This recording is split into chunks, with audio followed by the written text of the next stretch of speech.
Hi friends, welcome to my channel. இன்றைக்கி இந்த வீடியோவில் என்ன பார்க்க போகிறோம் அப்படின்னா, பட்ஜெட் பிளானிங் பற்றி தான் பார்க்க போகிறோம்.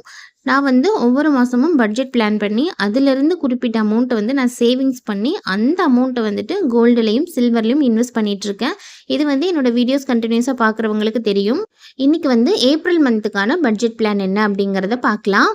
அதுக்கு முன்னாடி என்னோட வீடியோஸ் நிறைய பேர் பார்க்குறீங்க, நிறைய பேர் சப்ஸ்கிரைப் பண்ணியிருக்கீங்க. எல்லாருக்கும் ரொம்ப ரொம்ப தேங்க்ஸ். இப்போ தான் நீங்கள் என்னோட வீடியோ ஃபஸ்ட் டைம் பார்க்குறீங்க அப்படின்னா ஸ்கிப் பண்ணாமல் ஃபுல்லாக பாருங்கள். என்னோட ஐடியாஸ் அண்ட் டிப்ஸ் உங்களுக்கு பிடிச்சிருந்தது அப்படின்னா நீங்கள் ஃபாலோ பண்ணுங்கள், சப்ஸ்கிரைப் பண்ணி சப்போர்ட் பண்ணுங்கள். வாங்க வீடியோக்குள்ளே போகலாம். ஏப்ரல் மந்த்துக்கான அமௌண்ட் 20,000 என்னோட ஹஸ்பண்ட் என்கிட்ட கொடுத்துட்டாங்க. இந்த 20,000ல் நான் என்ன மாதிரியான பட்ஜெட் பிளான் பண்ணியிருக்கேன் அப்படிங்கிறது தான் இப்போ பார்க்க போகிறோம். நான் ஸ்டார்டிங்லேயே சேவிங்ஸுக்கு அப்படின்னு ஒரு 10% தனியாக ஒதுக்கிடுறேன். இதை நான் எப்போவுமே யூஸ்வலாக பண்ணுறது தான். என்கிட்ட எவ்வளோ கொடுத்தாலும் அதிலிருந்து 10% நான் சேவிங்ஸ்க்குன்னு ஒதுக்கிடுவேன்.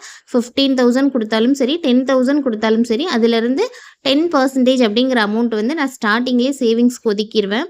அப்போது இந்த 10% அப்படிங்கிறது எவ்வளோ அமௌண்ட் வருதுன்னு பார்த்தீங்கன்னா 2,000 ரூபாய் வருது. நான் ஸ்டார்டிங்கே பட்ஜெட் பிளானே ஃபஸ்ட்டு சேவிங்ஸோட தான் ஸ்டார்ட் பண்ணுவேன். இது என்னோட பழக்கம். எப்போவுமே நான் இப்படி தான் ஃபாலோ பண்ணிகிட்ருக்கேன்.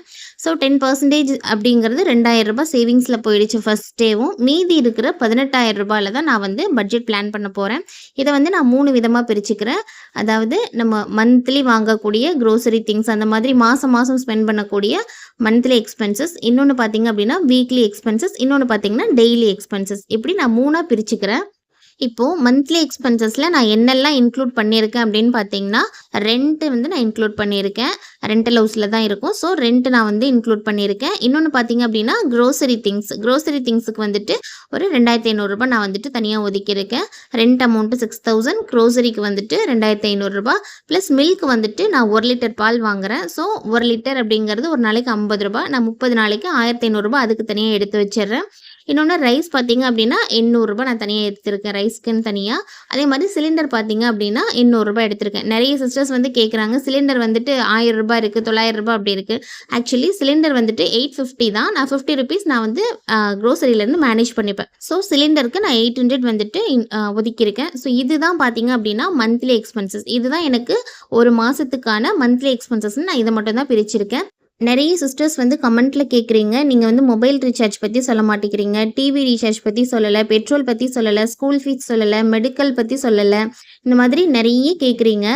ஆக்சுவலி நான் பட்ஜெட் 2ஆக பிரிச்சுப்போம். நான் பாதி, ஹஸ்பண்ட் பாதி, 2 பேரும் பாதி பாதியாக தான் பிரித்து நாங்கள் மேனேஜ் பண்ணிகிட்ருக்கோம். இதை நான் நிறைய வீடியோஸில் நான் சொல்லியிருக்கேன். நெக்ஸ்ட் பார்த்தீங்க அப்படின்னா வீக்லி எக்ஸ்பென்சஸில் நான் என்னெல்லாம் இன்க்ளூட் பண்ணியிருக்கேன்னு பார்த்தீங்க அப்படின்னா fruits and snacks, then non veg, இது 2 மட்டும்தான் நான் வீக்லி எக்ஸ்பென்சஸில் இன்க்ளூட் பண்ணியிருக்கேன். ஃப்ரூட்ஸ் அண்ட் ஸ்நாக்ஸுக்கு நான் எவ்வளோ அமௌண்ட் ஒதுக்கியிருக்கேன்னு பார்த்தீங்க அப்படின்னா 2,000 ரூபாய் ஒதுக்கியிருக்கேன். 4 வாரத்துக்கு 500 ரூபாய் அப்படின்ற மாதிரி நான் 2,000 ரூபாய் ஒதுக்கியிருக்கேன். இன்னொன்று பார்த்தீங்க அப்படின்னா நான்வெஜ்க்கு நான் 1,200 ரூபாய் தான் ஒதுக்கியிருக்கேன்.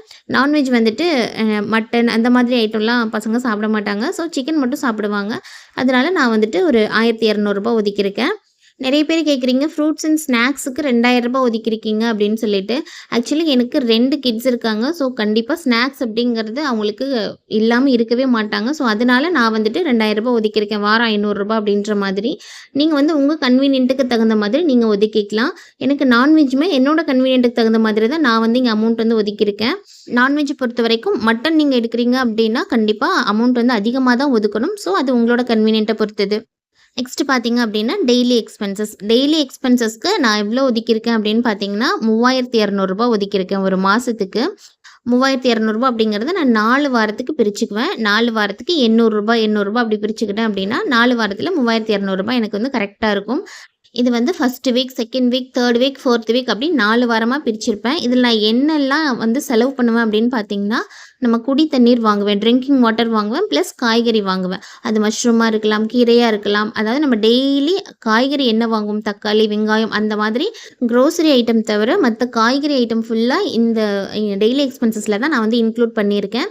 ஸோ ஒவ்வொரு வாரமும் நான் எவ்வளோ எனக்கு செலவாகுது அப்படிங்கிறத மொத்தமாக நான் எழுதி மந்தோட எண்டில் நான் எந்த அளவுக்கு செலவு பண்ணியிருக்கேன், எந்த அளவுக்கு சேவிங்ஸ் பண்ணியிருக்கேன் அப்படிங்கிறத நான் உங்களுக்கு காமிக்கிறேன்.